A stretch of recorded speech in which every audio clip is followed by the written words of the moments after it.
शिक्षाविद और लेखक भी रह चुके हैं।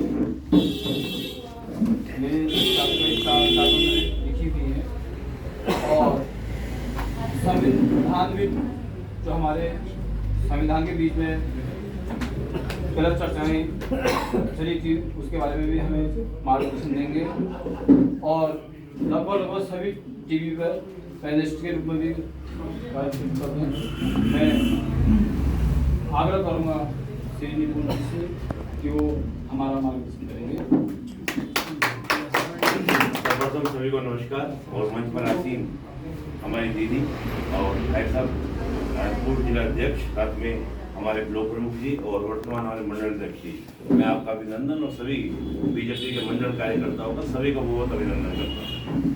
जैसा कि विषय बताया गया और विषय ये संविधान को लेकर एक चर्चा चली थी 2024 के चुनाव के समय, बहुत चर्चा चली चुनाव के दौरान ज्यादातर कि संविधान बदल जाएगा और खतरे में है कि बीजेपी जो है संविधान बदल देगी और कुछ बातें हुई, इस तरह की चीजें हुई कि हवा दी गई, बातों को बढ़ाया गया।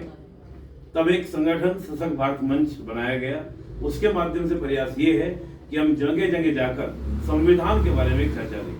तो उसी सिलसिले में मैं कल बहन जी से मिला और बहन जी ने मुझे आपके पास में आने का, आपसे मिलने का सौभाग्य मुझे दिया। बात है संविधान की, संविधान जरूरी क्यों है। अभी मैंने देखा 3 हमारे पूर्व प्रवक्ताओं ने बहुत अच्छे से बताया सरकार की सारी योजनाओं को, सरकार की सारी नीतियों को, सरकार कितने शानदार 11 साल बेमिसाल बहुत बेहतरीन तरीके से आपको पूरी जानकारी दी कि क्या क्या योजनाएं सरकार की हैं, मोदी जी ने क्या किया, डबल इंजन की सरकार क्यों महत्वपूर्ण है, क्यों जरूरी है, वो भी आपने देखा जान। और आप देख रहे हैं आज से 10 साल पहले आप देखिए, 2014 से पहले आप जाएं, आपको खुद महसूस होगा कि देश का विकास कैसे हो रहा है। मैं हमेशा बोलता हूँ रक्त ध्वनि के रूप में जो सड़कों का जाल बिछा है, जिसमें हमारे गडकरी जी, पीएम मोदी जी के नेतृत्व में जिस तरह से हम देख रहे हैं सड़कों पर, वो जाल इतना महत्वपूर्ण है कि जो हमारे निवेश को आकर्षित कर रहा है विदेशों से। अभी एक मीटिंग हुई कनाडा में जिसको हम G7 के समिट बोलते हैं, दुनिया के 7 बड़े देश, ताकतवर देश, जिसमें अमेरिका बॉस बोलता है डोनाल्ड ट्रंप, वो सब आए। पहले चर्चा चल रही थी कि पीएम मोदी को नहीं बुलाया जाएगा क्योंकि कनाडा में पहले पीएम हुआ करते जस्टिन ट्रूडो, उन्होंने हमारे साथ संबंध बड़े खराब किए। लेकिन हुआ ये कि मजबूर हो गया कनाडा भी कि पीएम मोदी को बुलाया जाए, उनको पूछा जाए भाई आप क्या चाहते हो दुनिया में। आज स्थिति ये है कि दुनिया हमारे बगैर चल नहीं सकती। हम 4थे नंबर की इकोनॉमी बन गए, 4थे नंबर की अर्थव्यवस्था। अभी भाई साहब ने कहा विकसित भारत, और ये हमारा संकल्प है। कई बार मुझसे पूछते हैं कि भाई साहब ये बताइए, आप बड़ी अच्छी बातें तो कर रहे हैं, हम विकसित बन गए तो मुझे क्या मिला। मैं कहता हूँ जो भाई साहब ने भी गिनाया, क्या कभी सोचा, सपना किया, कल्पना की पिछले कितने प्रधानमंत्री आए, कितने गए, क्या कभी सोचा होगा स्वच्छ भारत ये प्रधानमंत्री का काम है, हाथ में झाड़ू लेकर लग जाना। लोग उसकी मजाक बनाते हैं कि फोटो सेशन करा रहे हैं, वो फोटो सेशन नहीं, जब फोटो सेशन भी है लेकिन एक झाड़ू हाथ में पकड़कर एक कार्य को करने, जिस कार्य को करते लोगों को शर्म आती है। उन्होंने उठाया झाड़ू ताकि वो श्रम खत्म हो, वो खत्म होगी नहीं, मुझे सफाई करनी, मेरा देश है, मेरा गांव है, मेरा ब्लॉक है, मेरा क्षेत्र है, मैं सफाई करूंगा। तो जब देश का प्रधानमंत्री प्रधान सेवक बनकर, प्रधानमंत्री नहीं कहते उन्हें, आपको कहते हैं प्रधान सेवक। आज तक का ये भाव मैंने कभी किसी ने सुना, किसी ने कहा प्रधान सेवक, वो तो बपोती मानते हैं कि देश हमारी क्या बपोती है कि मैं बना हूं, मेरी बेटी बनेगी, फिर मेरा बेटा बनेगा, और वो नहीं बना, उसका कोई नहीं बना तो मेरी वाइफ बनेगी। आज जो अगली पीढ़ी होगी तो मैं बनूंगा। क्यों बनोगे? क्योंकि मेरे पढ़ना, वो प्रधानमंत्री थी, मेरी दादी प्रधानमंत्री थी, मेरे पापा अप्रत्यक्ष रूप से 10 साल मेरी मम्मी प्रधानमंत्री रही। तो जो परिवारवाद, अभी हमने शपथ ली उनका परिवारवाद। जब हम बात करते हैं संविधान की, तो आइए हम संविधान की थोड़ा, मैं बस 15 मिनट आपके लूंगा, ज्यादा नहीं। जब हमने बात की संविधान की, संविधान को जो सम्मान मिला है, आप महसूस करेंगे जितना संविधान को सम्मान पीएम मोदी के समय दिया गया। एक लोग हम जानते थे आज तक 15 अगस्त स्वतंत्रता दिवस, हम जानते थे 26 जनवरी गणतंत्र दिवस या फिर 2 अक्टूबर, लेकिन एक तारीख फेमस कर दी प्रधानमंत्री जी ने, वो थी 26 नवंबर, जिसको हम बनाते हैं संविधान दिवस के रूप में। अब तक किसी को पता ही नहीं था कि संविधान दिवस क्या है, संविधान क्या है। पीएम मोदी जब नई पार्लियामेंट का उद्घाटन करते हैं तो वहां पर स्पेशल अंबेडकर जी की मूर्ति बनवाते हैं, मूर्ति लगवाते हैं। और जितना सम्मान में देखा, जब भी कोई कार्य हो, कोई भी बड़ा कार्य हो पार्लियामेंट में होता है, प्रधानमंत्री सबसे पहले अंबेडकर जी की मूर्ति पर ही पुष्पांजलि करते हैं और साथ में आपको दीपक जलाते हैं। और आज आप देखें, एक बिहार के नेता है, बहुत बड़े नेता, एक पार्टी का नाम नहीं लेना चाहूंगा क्योंकि जरूरत नहीं है, उनके सामने अंबेडकर जी की मूर्ति कार्यकर्ता लेके जाता है, वो उस मूर्ति को, उस तस्वीर को लेने के लिए तैयार नहीं होते हैं, बल्कि अपने पैरों के सामने कुर्सी पे पैर के बैठे हुए हाथ में लेने को तैयार नहीं। बस नाम इसलिए नहीं लेना क्योंकि जरूरी नहीं है नाम लेना।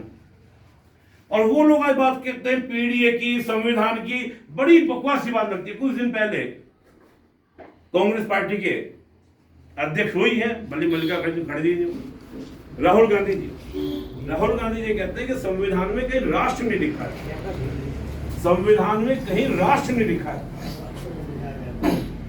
आश्चर्य की बात यह, हाथ में लाल किताब लेकर घूमते जरूर है, लेकिन उसका पहला पेज पढ़ के देखा, पहला पेज कहता है राष्ट्र की एकता, अखंडता, बंधुता को बनाने वाली, एकता को दृढ़ निश्चित होकर हम आज इस तारीख को संविधान को अधिनियमित अध्ययन करते हैं, यानी कि प्रस्तावना के अंदर लिखा राष्ट्र शब्द। जिस दिन राहुल गांधी ने बोला, मैं उसी दिन ट्वीट किया, भाई साहब अगर आपको नहीं पता संविधान क्या है, उसका पहला पेज क्या है, तो मैं आ जाऊं।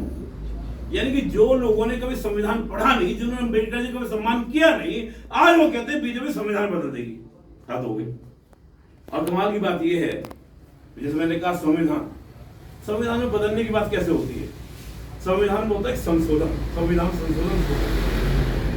प्रधानमंत्री जी को 11 साल हो गए और अभी तक 8 संशोधन किए। टोटल हमारे संविधान में हुए 106 संविधान संशोधन। अभी तक जो भाई साहब ने जिक्र भी किया, मात्र शक्ति अभिनंदन बिल, जिसमें महिलाओं को 33% रिजर्वेशन मिला। ये बहुत बड़ी बात है कि जो मात्र शक्ति है, जो हमारे देश की आधी आबादी, उसको आज तक सम्मान नहीं मिला। और सम्मान की बात नहीं, बात सशक्तिकरण की है, बात ताकत की है। और वो किससे मिला? जब वो बैठेगी, कहां पर? संसद में बैठेगी, अपनी आवाज उठाएगी, तो 50% आबादी वो ताकतवर बनेगी। और मैं मानता हूं कि महिला अगर पढ़ती है, आगे बढ़ती है, तो अगली जनरेशन उभरती है। हमारा क्या, पुरुषों का क्या है, सारा दिन काम करना है, बच्चे को रहना माँ के साथ। माँ बढ़ेगी तो बच्चे ऑटोमेटिक हमारे अगली जनरेशन बढ़ेंगे। तो प्रधानमंत्री बहुत ऊपर सोच रहे हैं, 2047 नहीं, 47 में तो बनेंगे। 100 साल का खाका बनाने तैयार किया, बहुत सारी योजनाएं अभी बहन जी ने बताया, भाई साहब ने बताया, सभी ने बताया। तो आप देखिए कि 11 साल में केवल प्रधानमंत्री जी ने 8 संविधान संशोधन किए। 8। अगर हम एवरेज निकालें तो 98 संविधान संशोधन पहले 64 साल में हो चुके थे, यानी कि 2014 से पहले। तो उस हिसाब से तो प्रधानमंत्री जी को एक साल में 1.5 संविधान संशोधन करनी चाहिए थी। मतलब यानी कि अब तक आपके 17-18 संविधान संशोधन हो जाने चाहिए थे। और एक भी संशोधन ऐसा नहीं था जिसमें कहीं भी हमारी संवैधानिक संस्थाओं, हमारे जो शक्ति पृथक्करण का सिद्धांत है और इसके अलावा सामाजिक न्याय को संबोधित नहीं था। उन्होंने 99 संविधान संशोधन किया, उसमें उस गलती को सुधारने का प्रयास किया जो कांग्रेस पार्टी के द्वारा गलती से कोलिजन सिस्टम और बदतमीजी को चला दिया था।